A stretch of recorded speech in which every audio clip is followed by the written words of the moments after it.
Greetings, everyone. It's good to be back. Good to be able to share from the word of the Lord and from our experience with God, knowing that He is faithful and that He is trustworthy. He's everything that we need. He has shown us time and time again of His faithfulness and of His care for us, by which we can certainly applaud Him for being so great in our life today. We're fascinated by the study from Exodus chapter 1. Our intentions are to go further into the book of Exodus, but we have found plenty of information, plenty of application, plenty of encouragement in Exodus chapter 1. We certainly want to thank each of you for viewing the online ministry content of Christian Temple Worship Center in Irving, Texas, from week to week. Not only our Sunday services at 11:30 a.m. Central Time, not only our Wednesday evening commentary starting at 8:15 p.m. Central Time, but at other times, particularly when our men have certainly presented workshops along with the women's ministry from our church, and the weekly gathering on Tuesdays for our Zoom Bible study that is taught by our Christian education ministry.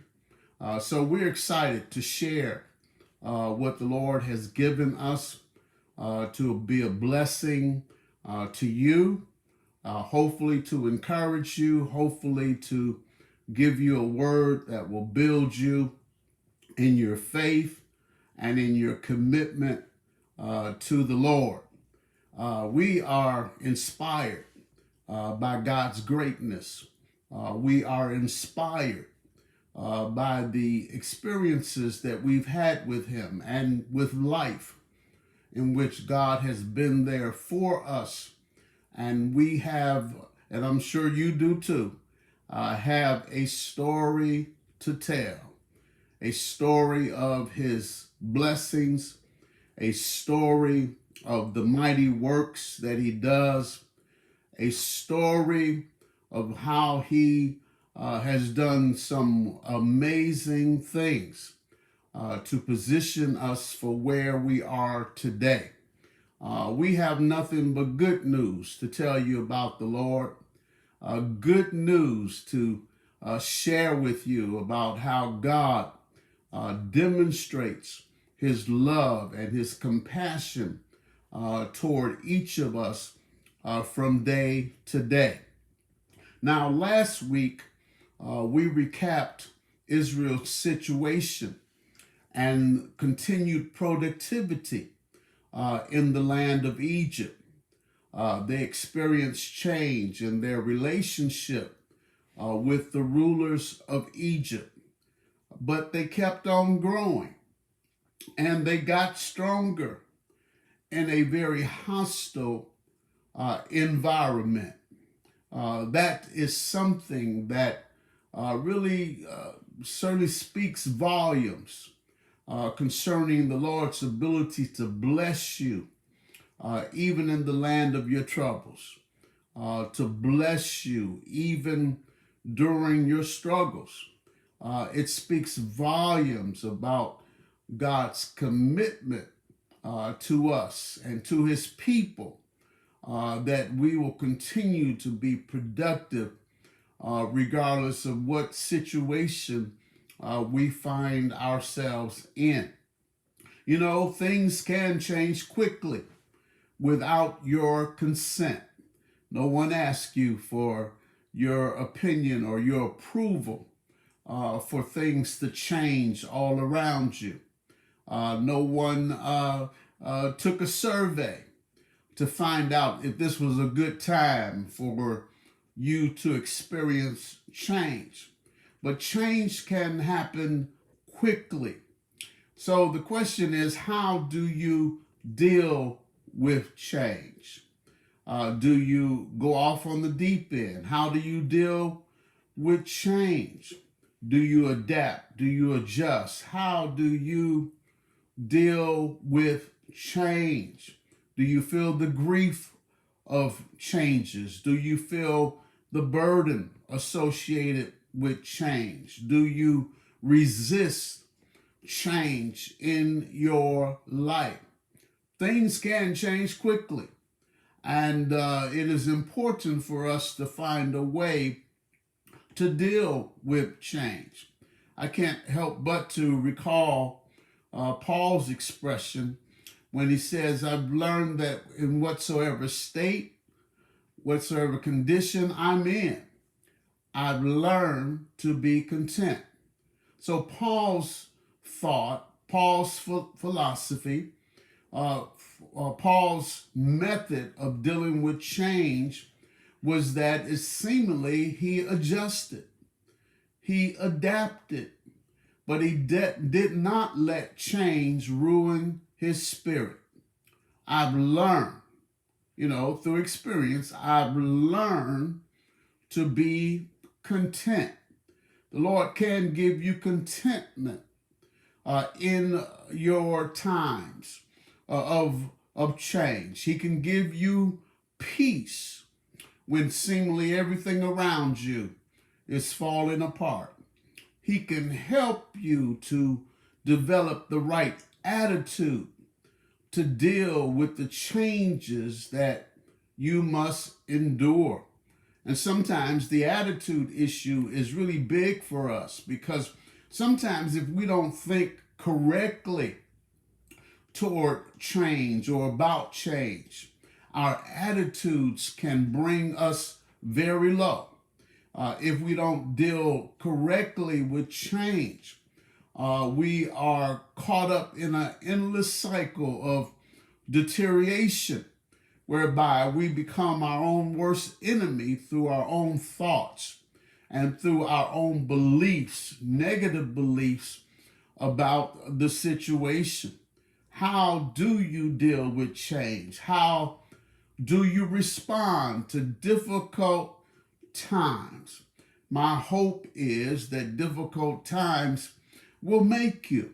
My hope is that difficult times will introduce you to the other self, the other self in which you can grab hold of courage and confidence. And sometimes you become introduced to a side of yourself that you didn't know existed, that you are tougher than you thought you were, that you are stronger than you thought you were, that you are more connected to God than you thought you were. Sometimes adversity, difficulties introduce you to your other self.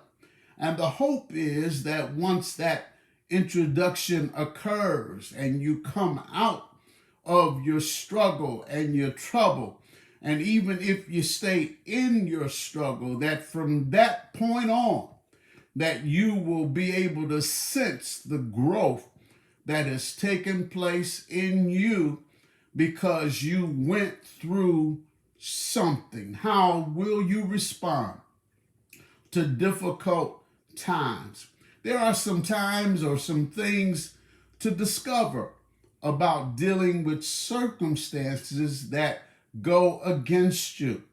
Exodus chapter 1 reminds us that we are God's people and that he favors us even when things go wrong. Let me say that again. You are God's people and he favors you even when things go wrong. Sometimes people get to a self-destructive pattern because they feel that since trouble has come, that God is not on your side. Sometimes they feel because they're going through a difficult patch in life that God has abandoned them. Sometimes they even feel like God does not care. But I came to tell you today that God favors his people even when things go wrong. He does not abandon you. He does not leave you or forsake you. But he is right there to help you to get through whatever you face in life. You don't have to feel sorry for yourself. You don't have to bemoan your situation, but know that God's got you right in the middle of the mess, and that he will be the comfort that you need.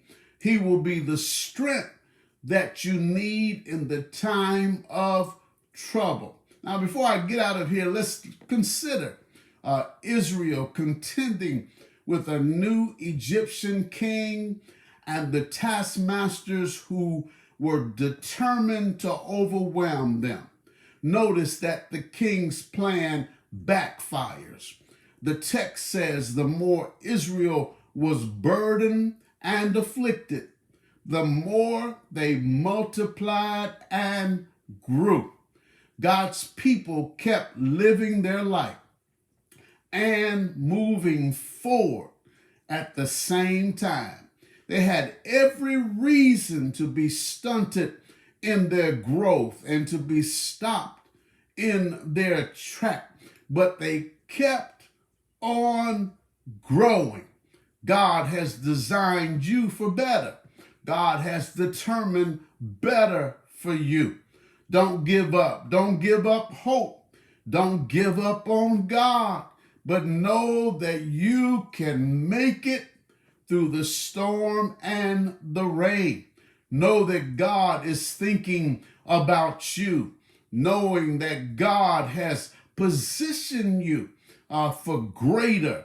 He has positioned you to make it. He has positioned you to survive and to thrive no matter what is going on in your life. I'm glad today that God, if God be for you, he is more than the world against you. Be encouraged today. Come on back next week and share with us in our Wednesday Live, and join us in any of our Sunday worship services. We are thankful. We are blessed in the land, even when things go wrong. God bless you today.